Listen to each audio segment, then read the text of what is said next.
শান্তি আশ্রমে একদিন। পত্রিকার 18তম বর্ষ, দ্বিতীয় সংখ্যা। বনানী রায়। স্বামী তুরীয়ানন্দের সঙ্গে সেই ছোট্ট দলটি যখন প্রথম এসে পৌঁছেছিল শান্তি আশ্রমে, তখন একটা মাত্র পুরনো কাঠের কেবিন ছিল। এতজন কোথায় থাকবে? কাছাকাছি জলেরও কোনো ব্যবস্থা নেই। প্রায় 6 মাইল দূর থেকে জল আনতে হবে। অনায়াস জীবনযাত্রায় অভ্যস্ত ছেলেমেয়েগুলি মারা পড়বে তো। স্বামী তুরীয়ানন্দ ছোট শিশুর মতো জগৎজননীর কাছে অভিযোগ করতে লাগলেন, মা, এটা তুমি কি করলে? তুমি কি চাও এই ছেলেমেয়েগুলি মারা যাবে? থাকার জায়গা নেই, জল নেই। কিন্তু অচিরেই তাদের সংগ্রামী মানসিকতা তাকে মুগ্ধ করল। মাতৃ শিশুর মায়ের সঙ্গে কথোপকথনকে হতাশার অভিব্যক্তি মনে করে বিচলিত হয়ে এগিয়ে এলেন এক মাতৃহৃদয়া মহিলা, মিসেস স্ট্যানলি। তিনি মহারাজকে মৃদু ভর্ৎসনা করে আন্তরিকভাবে বললেন, স্বামীজি, আপনি এত হতাশ হচ্ছেন কেন? আপনি কি মায়ের উপর বিশ্বাস হারিয়ে ফেলেছেন? একটুও ভয় পাবেন না, মা সব ঠিক করে দেবেন। অভিভূত হয়ে গেলেন তুরীয়ানন্দজি। এই মহিলা, যে জন্মাবধি নাগরিক জীবনের সুখ সুবিধা আর আরামের উপকরণে অভ্যস্ত, সে এইরকম প্রতিকূল পরিবেশে এমন স্থৈর্য, সাহস, উদ্যম কোথা থেকে পেল?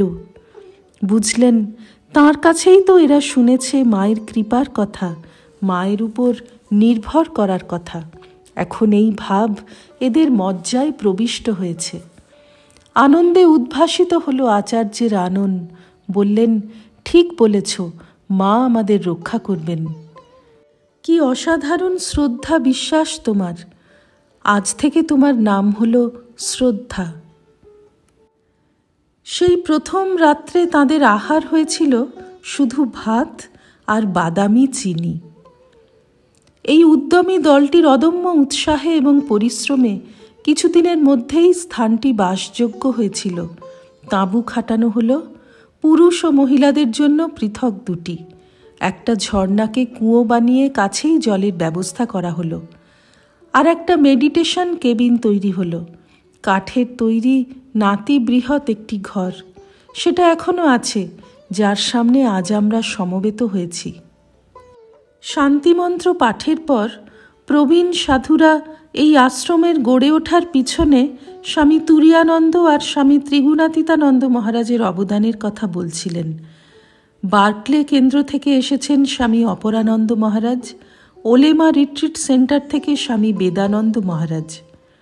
মাঝে বিরতি, প্রশ্নোত্তর পর্ব, আমেরিকান সাধু ব্রহ্মচারীদের ভক্তিগীতি, সব মিলিয়ে এক অপূর্ব পরিবেশ। এরই মাঝে ভক্তেরা অনেকে মাঝে মাঝে মেডিটেশন কেবিনে যাচ্ছেন নির্জনে ধ্যান প্রার্থনাদির জন্য। লাঞ্চের আগে সকলে বেরোলেন আশ্রমটি ঘুরে দেখতে।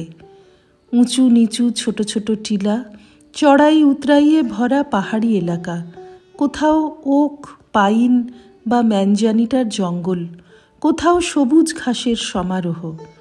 প্রধান ক্যাম্প থেকে বেশ কিছু দূরে সেই কুঁয়ো, যেখানে শীত, গ্রীষ্ম, বর্ষা স্বামী তুরীয়ানন্দ ও তাঁর পুরুষ ভক্তেরা ভোর 5টার সময় স্নান করতে যেতেন।